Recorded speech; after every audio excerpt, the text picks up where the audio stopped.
तो पहला वचन है कि अन्नपूर्णा तुम मुझे बनाना, इधर ध्यान दीजिए, अन्नपूर्णा तुम मुझे बनाना, अपने घर का नाथ, सात प्रणाली का प्रबंध रखना, सब मेरे हाथ है। जैसे देवी दुर्गा, शिव जी, पार्वती जी जैसे सेवा करते हैं, इस तरह से अन्नपूर्णा की तरह जैसे जो भोजन बनाती है उसे अन्नपूर्णा कहा जाता है, जिसे हम ग्रहण करते हैं अन्नपूर्णा महारानी संतुष्ट होती है। तो इसी तरह से हमको सेवा करना होगा अन्नपूर्णा की तरह। बोलिए हाँ करेंगे, बोलना होगा हाँ। अन्नपूर्णा तुम मुझे बनाना, अपने घर का नाथ, सात प्रणाली का प्रबंध रखना, सब मेरे हाथ है। अन्नपूर्णा की तरह सेवा करेगी, लेकिन आप व्यवस्था दीजिएगा तब ना, जिस तरह से आप व्यवस्था दीजिए वो बना करके बेचारी देगी। दूसरा वचन है बल वर्धन को सुख दुख में रखना, सहारी ज्ञान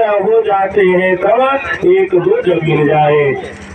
दूसरा वचन है मेरी देख रेख में रखना, धन संपत्ति भंडार, सारे आय व्यय हो मेरी सम्मति के अनुसार। तीसरा वचन है कि जो भी आप कमाए मिलजुल करके दोनों खर्च करें, जो कमाई इसे बताएं कि ऐसे ऐसे हम काम करते हैं, ऐसा ही करेंगे। हाँ, मेरी देख रेख में रखना, धन संपत्ति भंडार, सारे आय व्यय हो मेरी सम्मति के अनुसार। जीवन भर सुख देना मुझको है जीवन आधार, औरों के आगे मत करना कुछ अनुचित व्यवहार। थी चौथा वचन है कि जीवन भर हमको खूब सुख दीजिए और उसमें हम सहयोग आपको करेंगे। अगर मान लिया जाए कुछ हमसे गलती हो जाए तो अकेले में हमको डांटिए, अकेले में बोलिए, नहीं कि मंडली बना करके इस तरह से नहीं। हाँ ऐसा ही करेंगे। हाँ, घर की पौली रहे न खाली, गोधन से भरदार, दूध दही पर पूरा पूरा हो मेरा अधिकार। जैसे गाय भैंस ये सब पालते हैं, दूध देती है, घी देती, निकालती है, तो इस तरह से इसमें आपको पूछना ही नहीं है। पनीर बना के खिलाएगी, मट्ठा छाछ बनाएगी, इनकी जिम्मा, इसमें हम नहीं बोलेंगे। जैसे जो आपकी इच्छा उस तरह से हमको बनाओ, उस तरह के से खिलाओ। कतु अनुकूल धर्म का करना, कभी भी नियम का न भंग, तीर्थ जगदान कार्य में रखना मुझको संग। जैसे कोई भी आप पूजन करते हैं, पाठ करते हैं, यज्ञ आदि करते हैं, कहीं तीर्थ में जा रहे हैं तो अकेले आप जा रहे हैं, आपका यात्रा निरर्थक है। लेकिन दोनों सहमति से जाएं, इनसे पूछ करके, इनसे लेकर के, इनको लेकर के जाएं तो यात्रा आपका सक्सेसफुल होगा, बहुत आगे आप बढ़ेंगे। इस तरह से जहाँ सुमति का संपत्ति लाना, जहाँ सुमति का विपत्ति निदाना। जिस घर में रोज कलह होता है, रोज लड़ाई झगड़ा पति पत्नी में होता है, वो घर विकास नहीं करता है, नहीं होता। तो कंतु अनुकूल धर्म का करना, कभी भी नियम का न भंग, तीर्थ जगदान कार्य में रखना मुझको संग।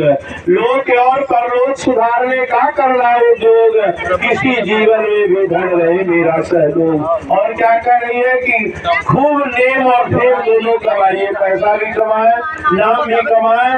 पुत्र तीन प्रकार का होता है, पुत्र, कुपुत्र और सुपुत्र। बाबूजी के मान मर्यादा में चार चांद आप लगा दे तो उसे सुपुत्र कहते हैं। पुत्र बाबूजी के मान मर्यादा लेकर के चले पुत्र है, और बाबूजी कुछ भी बनाए उसको राधे राधे कर दे, बुला दे, जैसे तैसे खर्च कर दे, तो आप सुपुत्र बन करके सहयोग करें, इसमें सहयोग करेगी। हाँ ऐसा ही करेंगे। बोलिए राजा रामचंद्र की जय। का 7 वचन मान लिया, अब जो है 5 वचन कहती है कि बाबा जी, पंडित जी 5 वचन इनसे भी हमको कार्य करवा दीजिए। तो क्या है? तो हे देवी, पहला वचन है लड़का का कि हे देवी, वन उपवन में देवी अकेले न रखना पैर, पति के संग बिना पत्नी की अच्छी नहीं है सैर। लड़का कह रहा है कि कहीं भी अगर जाना हो अकेले नहीं जाना होगा। हाँ ऐसा ही करेंगे। वन उपवन में देवी अकेले न रखना पैर, पति के संग बिना पत्नी की अच्छी नहीं है सैर। कहीं भी अगर जाने का इच्छा हो तो इनसे पूछ कर कहीं जाना होगा।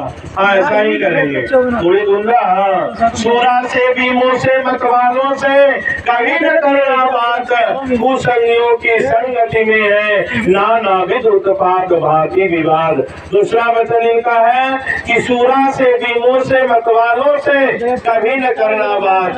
शराबी है, अय्यासी है, हमारा क्यों दोस्त की क्यों न हो, हमारा परिवार ही क्यों न हो, उस तरह का व्यक्ति अगर लगे कि बेकार आदमी है तो इससे हम बात नहीं करेंगे, हाँ ऐसा ही करेंगे। वे पूछे और बिना बुलाए, मैं के हो मैं प्याना, अपने आप कहीं जाने पर हो नहीं सम्माना। और तीसरा वचन इनका है कि बिना पूछले, बिना सोचले समझले, अपने मैके का भी विचार जाने का नहीं करना है, इनसे पूछ करके ही हम मैके जाएंगे, हाँ ऐसा ही करेंगे। वे पूछे और बिना बुलाए, मैके हो मैं प्याना, अपने आप कहीं जाने पर कोई नहीं सम्माना, हाँ ऐसा ही छोड़ करेंगे। और चौथा वचन है सील छोड़कर कभी न हंसना, रखना यही मर्याद, आदक हास से पैदा होता है, नाना विध उत्पाद भांति विवाद। यानी कहने का मतलब है कि बाल खुला हो, चौराहे पर खड़ा हो और जैसे तैसे रहे और उस समय एकदम ठहाका मार करके नहीं हंसना चाहिए, इससे व्यवधान पैदा हो सकता है। पांचवा वचन है कि पति कितना ही दीनहीन हो, रखना उस पर प्यार, निगमागम यह बतलाते हैं, नारी धर्म का यह सार। कह रहे हैं कि हमें बहुत कमी है, हर तरह की गृहस्थी में अगर कोई किसी तरह का कमी भी हो जाए तो एक दूसरा का शिकायत नहीं करना चाहिए, तीसरा से शेयर नहीं करना चाहिए, चर्चा नहीं करना चाहिए। इस तरह से हम पांचों वचन को मानेंगे। बोले राजा रामचंद्र की जय, बोले शंकर भगवान की जय। हाँ जी, आशीर्वाद कर दो।